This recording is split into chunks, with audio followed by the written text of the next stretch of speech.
Moim i Państwa gościem jest pan dr Marek Kiliański, dyrektor Samodzielnego Publicznego Zakładu Opieki Zdrowotnej Medixa w Ksawrowie. Dzień dobry. Dzień dobry panu, dzień dobry państwu. Pan Marek Kiliański, absolwent Akademii Wychowania Fizycznego w Warszawie, magister rehabilitacji ruchowej. Ukończył studia podyplomowe, kierowanie przedsiębiorstwem w warunkach gospodarki rynkowej w Wydziale Ekonomiczno-Socjologicznym Uniwersytetu Łódzkiego. W 1995 roku odbył staż zawodowy w Stołecznym Centrum Rehabilitacji Konstancin Jeziorna. W 1997 roku uzyskał tytuł specjalisty w zakresie rehabilitacji ruchowej. W 2007 w Wydziale Lekarskim Uniwersytetu Medycznego w Łodzi uzyskał stopień doktora nauk medycznych. W 2015 roku w Wydziale Zarządzania Uniwersytetu Łódzkiego ukończył studia MBA PAM Center. Dodatkowo w 1998 roku ukończył kurs dla członków rad nadzorczych spółek Skarbu Państwa. To tylko część informacji na temat pańskiej kompetencji. Może kilka słów dla mieszkańców Ksawrowa o pana pracy naukowej i najważniejszych osiągnięciach w dziedzinie fizjoterapii. Od 1999 roku do 2019 roku grudnia byłem prezesem Zarządu Głównego Polskiego Towarzystwa Fizjoterapii i w tym czasie udało się kilka rzeczy przeprowadzić. Między innymi w 2015 roku została uchwalona ustawa o zawodzie fizjoterapeuty, pierwsza ustawa korporacyjna po 13 latach uchwalona przez Najwyższą Izbę. Uczestniczyłem w pracach również sejmowych Komisji Zdrowia na zaproszenie Agencji Ocen Technologii Medycznych. Byłem tak zwanym ekspertem. Współpracowałem z Ministerstwem Zdrowia w sprawie takiej komisji dotyczącej uznawania kwalifikacji nabytych w państwach członkowskich Unii Europejskiej. Od wielu lat jestem jednym z twórców specjalizacji w zakresie fizjoterapii. Pierwszy ośrodek specjalizacyjny w Polsce został uruchomiony w Pabianicach, w Pabiańskim Szpitalu, drugi w Zgorzelcu.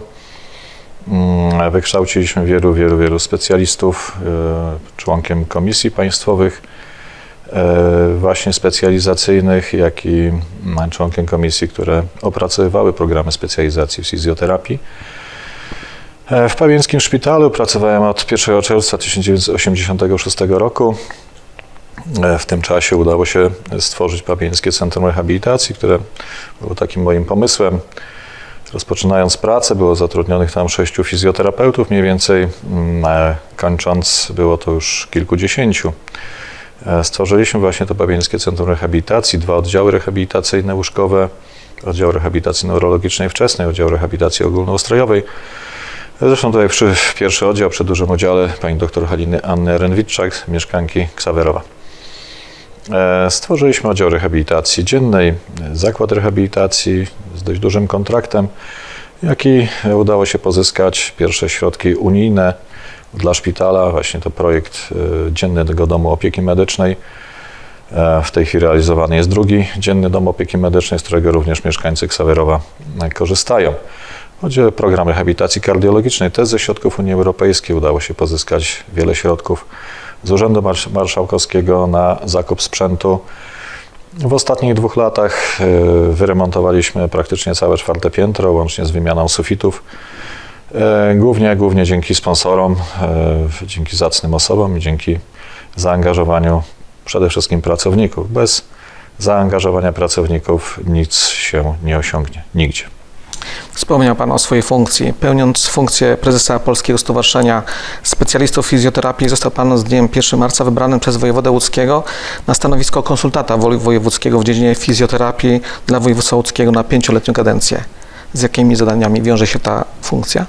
Tak jak każdy konsultant wojewódzki, jest to druga moja kadencja konsultanta wojewódzkiego. Są to sprawy, tak naprawdę konsultant jest prawą ręką dotyczącą poszczególnych dziedzin medycyny wojewody.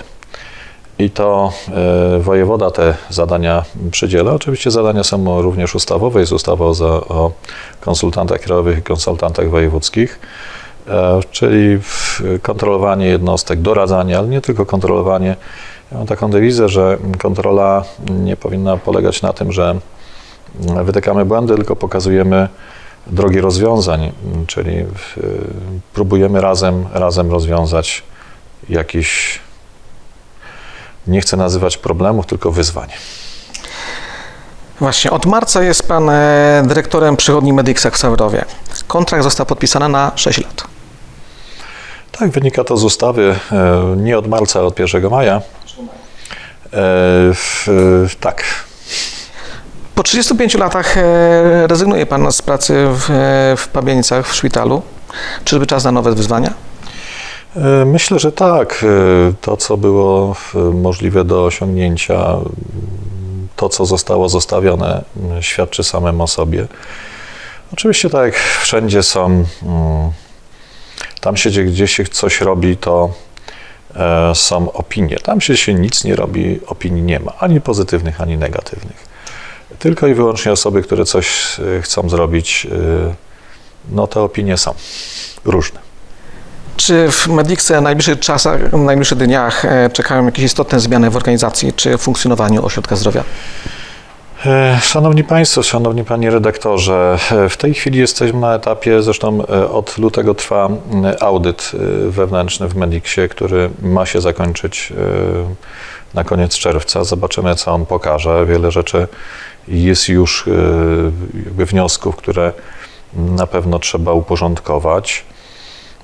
Są to sprawy organizacyjne, ale również wizerunkowe.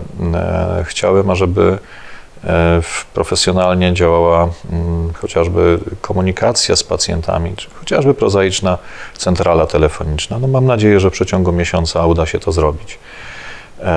Ażeby też odciążyć pracę, głównie pań pielęgniarek, które zbyt dużo czasu poświęcają właśnie na odbieranie telefonów, a ten czas można było poświęcić na coś innego, na prace, które są związane z wykonywaniem zawodów. Tutaj oczekuję dużo zrozumienia ze strony załogi, bo pewne rzeczy, pewne przyzwyczajenia niestety no, są przyzwyczajeniami i nie wszystkie są związane jakby również z pewnymi podstawami prawnymi, które staram się wyprostować, o których będę starał się rozmawiać i wszystkie rzeczy, które będą wypracowywane, chciałbym wypracowywać z załogą dla dobra pacjentów, bo musimy pamiętać, dla kogo jesteśmy. Jesteśmy dla drugiego człowieka. Nie jesteśmy sami dla siebie, aczkolwiek do pracy przychodzimy lepiej, żeby było miło, a nie niemiło. Natomiast przede wszystkim naszym powołaniem, zresztą ten program o tym świadczy, program jest nie dla pana redaktora, tylko dla państwa, którzy tego programu słuchają. I to jest takim moim jednym z głównych zadań. Czy rozważa Pan rozszerzenie oferty usług zdrowotnych dla mieszkańców Sawerowa?